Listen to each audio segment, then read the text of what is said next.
I'm not really sure what I'm supposed to do here because they have literally told me that they wanted to kill me.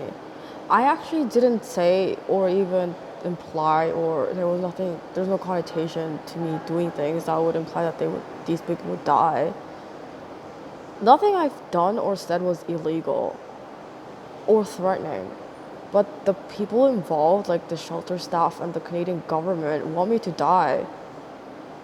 And I'm like, why do you want me to die so badly? I don't understand. And the residents here also want me to die. But I understand that some of them are going through psychosis.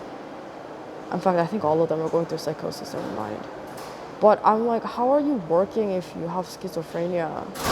Like, why are you working in a government position? So I'm like, I'm not really sure what to do. Like, am I supposed to like contact other countries about this kind of stuff? Like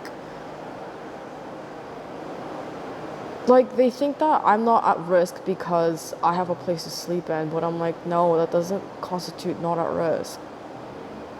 Like I don't have, they're refusing to give me work so that I can't get paid a salary or something like that. They're refusing to release my EI, and they're also refusing to uh yeah, they're refusing to release my EI. They're refusing to like give me work. They've like been involved in a lot of thefts, the government workers, like the robbery that happened with me, and I'm not really sure why. I'm like, I didn't do anything for you to be able to like rob me. Like if I robbed them and then they rob me back, that would make sense. But I didn't rob them. Like I'm not costing them money or anything like that. They think this way, which is psychotic. So I'm not really sure what I'm supposed to do. I'm like, what? Like this is not really a way to live. And also, it's illegal what they're doing. And now that I'm refusing to go by anything they're saying because it's illegal, and now that they can't take advantage of me, they just want me to die. And I'm like, yeah, that makes no sense to me either. I'm like, okay, so you can't use anybody, and I'm refusing to do whatever you're telling me because it's ridiculous. And now I'm asking you to return the things that you've stolen from me, and for reimbursement, you just want to kill me. And they think that I'm just gonna like stand back and like let them kill me, and like they're not gonna like there's not gonna be a retaliation or anything. And I'm like, okay, I don't care. I don't know why they're doing this. I know that a lot of them are scared of me for a fact. I think this is the first time they've met someone where their like intimidation tactics didn't work on them. Like they're doing a lot to like make it seem like they're scary and to make it seem like they're gonna like actually fight back, but they're not going to. And they don't have any legal standing in the case that this goes to court after some sort of physical altercation. I mean, the cops were threatening me with this. They're saying that if I ever fight anybody back, then they're gonna send me to prison, but that's not happening. Since it's literally called self-defense. I mean, I don't actually know, like, I've heard people can make up evidence and there can be implications and stuff, but yeah, like, I've had psychotic people threaten to kill me. I've had people who have jobs threaten to kill me who are also psychotic. I didn't know they were on medication, but clearly the medication's not helping. So I'm like, I'm not really sure what I'm supposed to do at this point. Like, and I also was hoping that people that I used to know wouldn't be psychotic. It turns out they actually were. Apparently, they were like just as bad as the people like I meet here, and I'm like, yeah, this is like aggravating.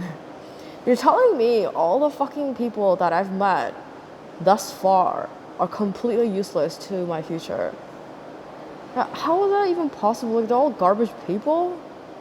Like none of them are decent people. Like I just, and they're looking for any excuse to like blame me. So they're like trying to convince me that these bad things are happening to me on purpose. Like it's because I did something bad and that's why things are happening. And like I keep telling you, I didn't do anything. Like it's fucking ridiculous. So you're saying that because I farted in public once, a lady deserves to punch me in the face?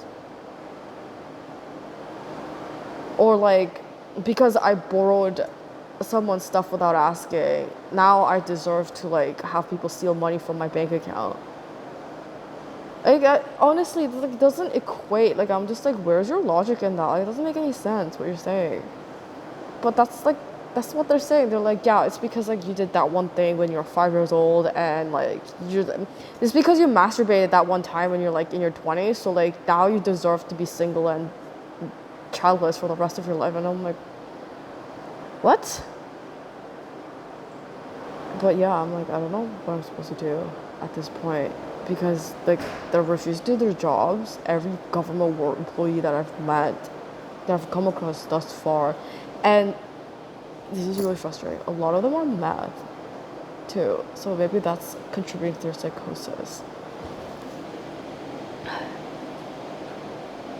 I don't fucking know what their problem is. It's like the happier I am, the sadder they get. And I'm like, why are you sad? Because I'm happy. Unrelated to you. It's just, to me, like, if I did something to them, I would understand. But I didn't. So I can't understand it. Otherwise, it's just something like medically classified as psychosis. Like, I get that they're retarded and like they have like mental health issues, but like at the same time, I've met mentally ill patients and they're not actually like that. Like, if that makes sense, like they aren't like completely like they haven't lost touch with reality. They were kind of like they're very coherent and they knew what was going on despite the symptoms that they were experiencing, whereas these people are the opposite, which is where maybe those are actual mental patients. I'm not really sure, but I have no idea why they're not in the hospital and they're like going more and more psycho each day. And this is kind of weird. I'm like, yeah, I'm not. I think they're trying to say that these are like gay people and this is part of pride. I don't think that's what that is. I think some of them are like prostitutes and I think some of them are like on some like illegal drugs, which is probably what that is, but it's like I don't know, it's just fucking weird. Anyway, I tried to talk to some people about like how doing me like one simple thing and they just like went nuts again. No, I totally get why some people refuse to like leave their house and like they don't want to meet new people and like they only stick to their family members and like that one friend they can trust since like however long. But that's still not a reason to not meet new people. You know what I mean? Like that would be abnormal for me. But it just to be it just seems like someone's intentionally making it impossible for me to make new friends and that it would cause me to have a mental illness if I were to continually encounter these types of people. Because I would be less inclined to get along with said people than to like yeah. Like it would be abnormal of me if I didn't want to get to know new people or if I didn't want to like meet new friends or whatever. But like the types of people that are available here, it's kind of like I'm giving it a fair shot at least, but it's like I don't know how other people have done it here. I'm like, how do you? To be fair, it takes people a very long time to find someone, and a lot of people have commented on like the friendships that they don't have, and like I know they're not friends, but like on like the hardness of like meeting social contacts and all that kind of stuff. Like that's why there's like so many avenues to meet different types of people, right? But honestly, I don't know how it is for everyone else, but I'm just like, yeah, this is like really frustrating.